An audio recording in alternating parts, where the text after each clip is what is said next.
ఏంటి big boss ఇప్పటికి కూడా వదలరా తనుజని? లాస్ట్ వీక్ బిగ్ బాస్, ఇంకా లాస్ట్ వీక్ ఒక వీకే ఉంది. ఇప్పుడు కూడా మీ టీఆర్పీ కోసం తనని బ్యాట్ చేస్తూనే ఉంటారా? నెగిటివ్ చేస్తూనే ఉంటారా? లైవ్లో ఉన్నదేంటి, ఎపిసోడ్లో వేసిందేంటి, ప్రోమో కట్టేంటి? లైవ్లో ఎంత పాజిటివ్గా ఉంది ఓట్ అప్పీల్ కోసం వచ్చిన తర్వాత. ఓకే, తనకు ఆల్రెడీ ఒకసారి ఓట్ అప్పీల్ ఛాన్స్ వచ్చింది. సంజన గారు తనజ వచ్చారు, మళ్ళీ తనకి మీన్స్ ఓట్ అప్పీల్ కోసం తనుజానే సెలెక్ట్ చేసుకున్నారు ఆడియన్స్. ఇక్కడ తనుజానే సెలెక్ట్ చేశారు. ఆల్రెడీ తనకు ఛాన్స్ వచ్చింది. ఓకే, తన ఫాలోయింగ్ అలా ఉంది ఆడియన్స్లో, ఏం చేయలేము. కాకపోతే తనకు ఛాన్స్ వచ్చింది. లైవ్లో ఎంత మంచిగా మాట్లాడారు, ఎంత మంచి మంచి క్వశ్చన్స్ అడిగారు, తన గురించి ఎంత పాజిటివ్గా మాట్లాడారు, ఎంత బాగుంది.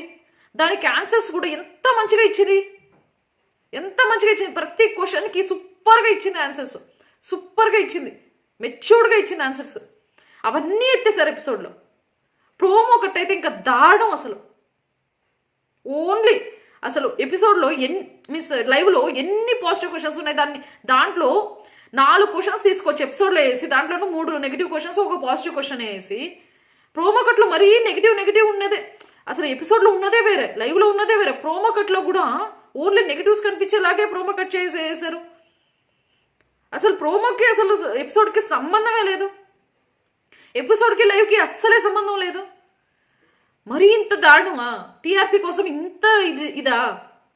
అమ్మాయి ఇంకేం లాస్ట్ 1 వీకే ఉంది బిగ్ బాస్, వదిలేయండి. ఇంకా మీరు ఎలాగో కప్పు ఇవ్వరు, వేరే వాళ్ళకి ఫిక్స్ అయిపోయారు, ఇంక వదిలేయండి బిగ్ బాస్.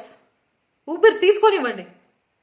అసలు చాలా బ్యాడ్. అసలు నేను 3 చూసాను, లైవ్ చూసాను, ఎపిసోడ్ చూసాను, ప్రోమో ఇంకా చెప్పాల్సిన పని లేదు. Very bad.